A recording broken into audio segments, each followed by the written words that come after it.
अच्छा जी, अब हम आई की नर्व सप्लाई हमने पहले से पढ़ रखी है कि कौन कौन सी नर्व्स इसके मसल्स को सप्लाई करती हैं।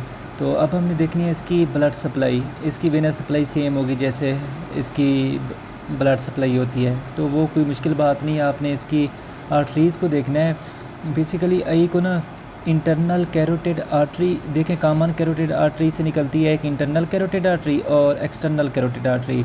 तो इंटरनल कैरोटिड आर्टरी की एक ब्रांच है ऑफ्थेल्मिक आर्टरी।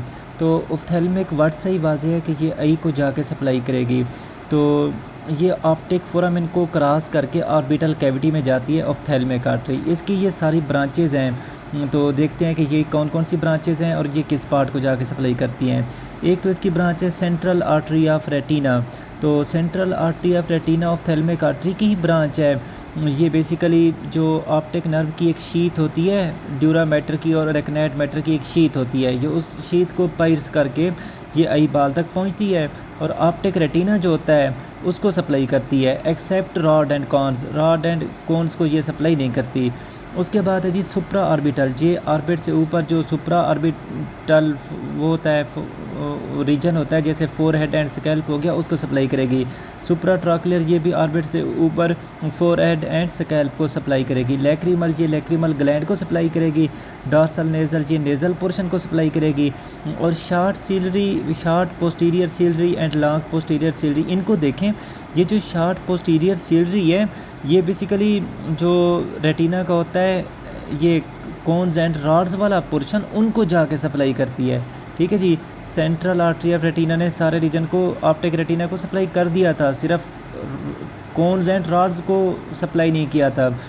तो शार्ट पोस्टीरियर सीलरी जो आर्टरीज़ हैं ये इस रीजन को कवर करती हैं।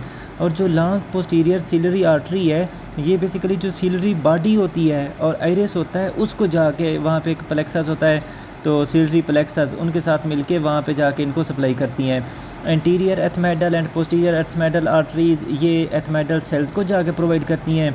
और जो एंटीरियर सीलरी आर्टरी है ये बेसिकली ऑफ्थेल्मिक आर्टरी की ब्रांच है, तो ये जाके प्रोवाइड करती है एरिस को और सीलरी बॉडी को। ठीक है जी। इंफ्रा ऑर्बिटल, ये ऑर्बिट से नीचे जो इंफ्रा ऑर्बिटल फोरामेन होता है, ठीक है, ये बेसिकली वो इंटरनल कैरोटिड आर्टरी से उसका ओरिजिन था, इसका एक्सटर्नल कैरोटिड आर्टरी से ओरिजिन है, क्योंकि ये जो मैक्सिलरी आर्टरी है ये एक्सटर्नल कैरोटिड आर्टरी की ब्रांच है। इसके फर्दर 3 पार्ट होते हैं मैक्सिलरी आर्टरी के, ये थर्ड पार्ट से जाके ओरिजिन इसका होता है। और ये इंफ्रा ऑर्बिटल वो जो फोरामेन होता है उससे पास होकर फेस को सप्लाई करती है। तो ये हमारे पास इसकी ब्लड सप्लाई हो गई है। ये short posterior ciliary arteries, long posterior, आपने यहाँ से ये 2 पॉइंट, एक तो सेंट्रल आर्टरी ऑफ रेटिना के बारे में ध्यान में रखना है कि ये इसका क्या फंक्शन है। और ये जो टर्मिनल ब्रांचेज होती हैं इन्हें एंड आर्टरीज़ भी कहते हैं।